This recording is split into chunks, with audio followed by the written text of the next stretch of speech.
ഇതാണ് ഗൈസ് എന്റെ കുഞ്ഞമ്മ. കുഞ്ഞമ്മ അല്ലേ? മാങ്ങയുടെ ആരാ? അങ്ങനെയല്ലോ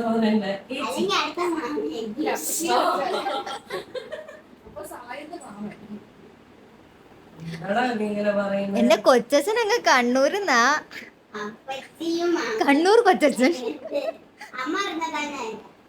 ഉള്ളില് രേവതി ഇങ്ങനെ ഇരുന്ന് നമ്മള് ബാക്കിൽ നിന്ന് ചിരിച്ച് കൊള്ളവാക്കി ട്രോളിന്റെ കൊല്ലും. എഴുതി വെച്ചോ നീ?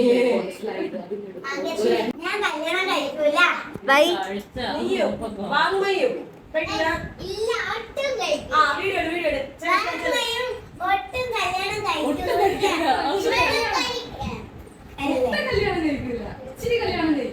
ചെറുതായിട്ട്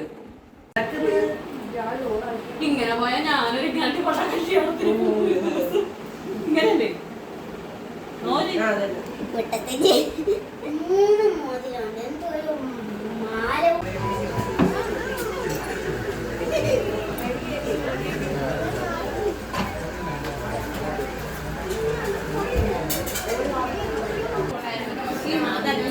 ഫാമിലി ഫോട്ടോ എടുക്കാം.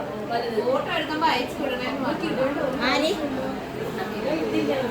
ആലോചിക്കട്ടെ. ഫസ്റ്റ് ചായ വേണോ തരണോ വേണ്ടേ? എനിക്ക് ഭയങ്കര ടെൻഷൻ. ഇന്നലെ മോനെ ചോദിച്ചു നോക്കി. ഇന്നലെ മോനെ രാത്രി എങ്ങനെ നടക്കുക? ഉറങ്ങിയിട്ടില്ലേ?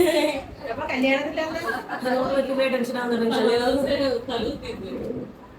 കൊച്ചിക്കൊന്നും ഇത്ര ടെൻഷൻ. കൊച്ചിക്ക് കൂളായിട്ട് പോയി എല്ലാം ചെയ്തിട്ടുണ്ട്. ആവുന്നുണ്ട്, ടെൻഷൻ ആവുന്നുണ്ട്, വിയർക്കുന്നുണ്ട്.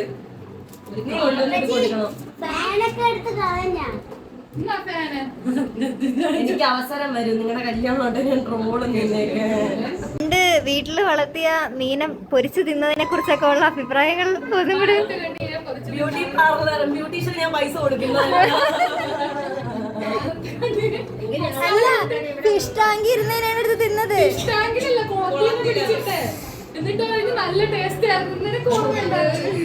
വീട്ടിലാരും ഇല്ലാത്തപ്പോൾ 7-ലാണ്ടായിരുന്നു. സ്കൂളിൽ പോണതിന് രാവിലെ മുന്നിറങ്ങിയിട്ട് നേരെ ഇവളുടെ വീട്ടിൽ പോകും. ഞാനും ഇവളും സലൂ കൂടെ നേരെ കുളത്തിൽ പോകും മീൻ പിടിക്കാൻ. ഉള്ള മാനത്തിന് നീ മുഷീനെല്ലാം പിടിക്കും. ഞാൻ ഒറ്റയ്ക്ക് നിന്നു പൊരിച്ച് മീൻ പിടിച്ചാണ് വീട്ടിൽ കൊണ്ടുപോയി വളർത്താന്ന്. ഇവിടെ വീട്ടിൽ കൊണ്ടുപോയിട്ട് പറയുന്നത് മസാല ഇട്ട് പൊരിച്ച് നല്ല ടേസ്റ്റ് ആയിരുന്നു. ഒരു മീന ഇത്ര ഉള്ളൊരു മാനത്തേടി ഇത്രേ ഉള്ളൂ. അത് ആ മീൻ കണ്ടിച്ച് തിന്നാണ്. അതെ, അന്നേ പ്രോയായിരുന്നു. സൈഡിൽ കൂടെ ഒരു കുഞ്ഞു റോഡ് കിടക്കുന്നു. 5-ലല്ല 4-ലാണ്. ഞാൻ 4-ാം ക്ലാസ്സിൽ പഠിക്കുമ്പോഴാണ് അവിടെ താമസിച്ചിട്ടുള്ളത്. 4-ാം ക്ലാസ്സിൽ വെച്ചാണ്. അതാണ് നിനക്ക് അറിഞ്ഞുകൂടാത്ത വടക്കത് വീട്. അവിടെ ഒന്ന് മാറി.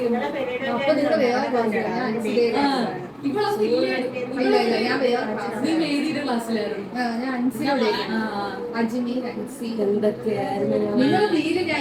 ഞങ്ങൾ പഠിക്കുന്ന കുട്ടികളുടെ കൂടെ ആയിരുന്നു ഞാൻ തീർച്ചയായും നന്നായിട്ട് പഠിക്കും. ഞാനും നോറിന് നന്നായിട്ട് പഠിക്കും. കൂട്ടുകാരിനെ ഒരുക്കിയപ്പോഴുള്ള അഭിപ്രായങ്ങൾ പറയും. വളരെ നല്ല അഭിപ്രായമായിരുന്നു.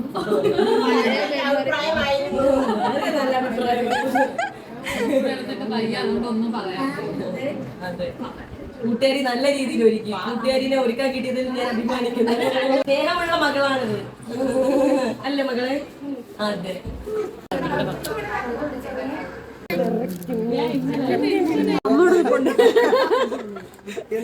നമുക്ക് വിറയിലൂടെ ഞാൻ പോലും ഇങ്ങനെ ടെൻഷൻ ഇല്ലായിരുന്നു. എനിക്ക് ഭയങ്കര ടെൻഷൻ ഈ കാര്യത്തില്ലേ.